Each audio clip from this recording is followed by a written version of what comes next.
السلام علیکم ورحمۃ اللہ وبرکاتہ۔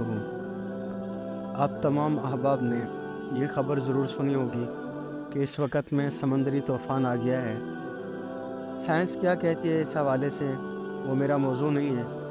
سائنس کے تجربات سے فائدہ لینا چاہیے، اس حوالے سے ہمیں رہنمائی لینی چاہیے، لیکن ایک اہم حقیقت جس سے ہم آنکھیں نہیں بند کر سکتے ہیں، بلکہ جس حقیقت سے ہر مسلمان کی آنکھیں ہمیشہ کھلی ہی رہنی چاہیے، وہ حقیقت یہی ہے کہ قرآن کریم ہم سب سے مخاطب ہے کہ زمین میں، خشکی میں اور تری میں فساد ظاہر ہوتا ہے بما کسبت ایدی الناس، لوگوں کے اعمال کی وجہ سے۔ جس طرح کے اعمال آسمان کی طرف جاتے ہیں، اسی طرح کے فیصلے آسمان سے صادر ہوتے ہیں۔ عزیز دوستو، اس حقیقت کو آج اگر امت مسلمہ سمجھ جائے کہ جو ہمارے اعمال آسمان کی طرف جا رہے ہیں، وہی ہمارے اعمال ہمارے لیے خیر اور شر کا فیصلہ لے کے آتے ہیں۔ میں اور آپ بحیثیت امتی، بحیثیت انسان، اپنے خالق، اپنے مالک، اپنے پروردگار کو کون سے اعمال ہیں جو اس کی بارگاہ میں ہم پیش کرتے ہیں، اپنا جائزہ لیجئے اور اپنی ذمہ داری کا احساس کیجئے۔ کب تک ہم اپنی آنکھیں بند کیے رکھیں گے؟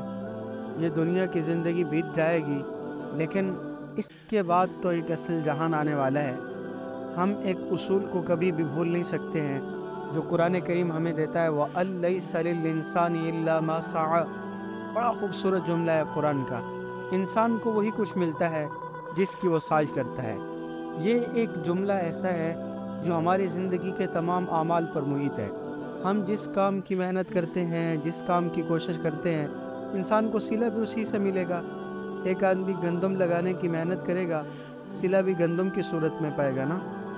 جو چیز لگانے کی محنت کرے گا، صلہ بھی اسی چیز میں سے پائے گا۔ اسی طرح سے جس طرح کے انسان اعمال بھیجتا ہے، اسی طرح سے ہی فیصلے اللہ تعالیٰ کی طرف سے آسمان سے اترتے ہیں۔ جب انسانوں کے اعمال بگڑ جاتے ہیں تو یہ سمندر اللہ تعالیٰ کی بارگاہ میں کہتا ہے، اے اللہ مجھے اجازت دے میں ان پر چڑھ دوڑوں۔ یہ زمین کہتی ہے، یا باری تعالیٰ مجھے اجازت دے میں ان کو ہلا ڈالوں۔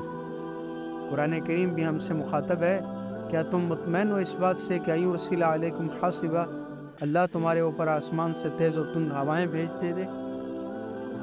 تو حق تعالی شان ہو ہم سب کے تمام اعمال سیئہ سے درگزر فرمائے، اعمال حسنہ کی توفیق نصیب فرمائے۔ لیکن اس واقعے سے بھی ہم سب کو سبق لینا ہے، اپنی زندگی کا رخ سیدھا کرنا ہے کہ ہمارے اعمال ہی اصل میں ہمارے لیے فیصلے لے کے آتے ہیں۔ اللہ تعالی ہم سب کو اعمال صالحہ کی توفیق نصیب فرمائے، خاتمہ بالخیر نصیب فرمائے۔